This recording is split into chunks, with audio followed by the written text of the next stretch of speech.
Most project managers build schedules that assume everything goes right.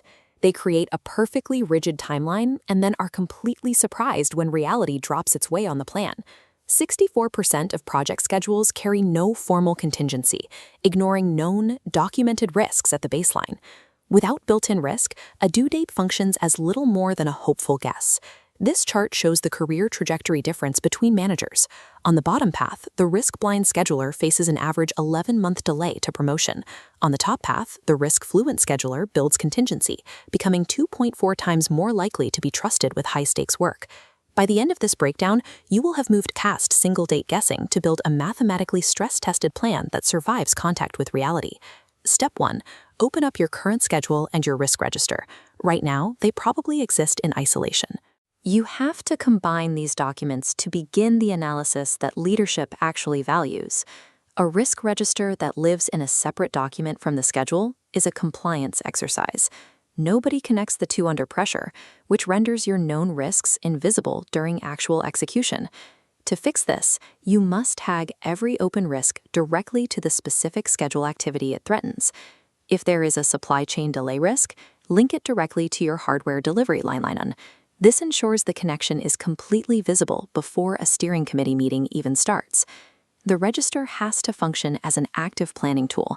It should dictate your timeline, not just sit on a shelf as a list of things you might worry about. Step 2. Look at the qualitative labels on your register. Ratings like high, medium, or low mean nothing to a schedule until they are converted into time. You need to convert every high risk into an estimated day range impact before it reaches a steering committee. You translate high into 5 days of potential delay and medium into 3. Steering committees cannot schedule around a color-coded threat level, but if you present them with specific day range delays, they can make strategic calls around the math. This brings us to a common trap, adding a flat 10% buffer to the end of your project by habit. This signals to leadership that you haven't actually modeled what could go wrong. Step 3 replaces that habit with data. Size contingency against the top 3 risks on the register. Stack these calculated day ranges to build a defensible buffer. When questioned, you can name exactly which risk generated each numerical segment. Step 4. A single delivery date collapses the moment reality deviates even slightly. To prevent this, you are going to establish 2 distinct forecasting milestones.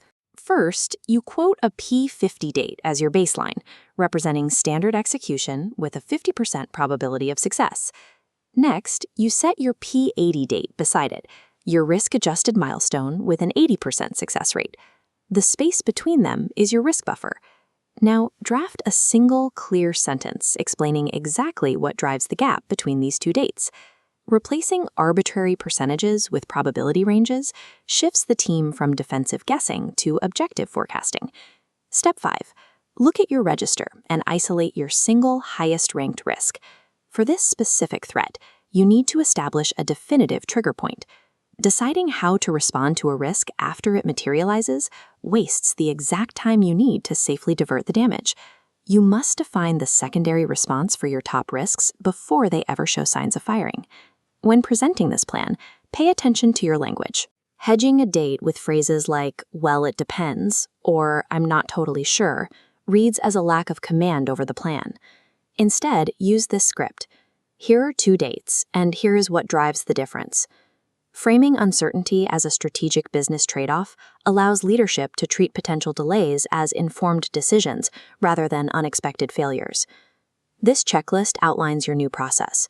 You now possess probabilistic ranges, data-backed contingency, and predefined triggers. Every box checked off here confirms that your plan accounts for the reality of execution. When disaster inevitably strikes your timeline, you won't be caught off guard. Your schedule now has the flexibility to bend and survive under pressure. Your immediate next step is to get this in front of your team. Schedule a dedicated, risk-focused review separate from your routine status meetings to identify what could still derail the plan. Effort alone keeps a schedule updated. Risk fluency, the ability to make good calls under uncertainty, is what makes leadership trust it.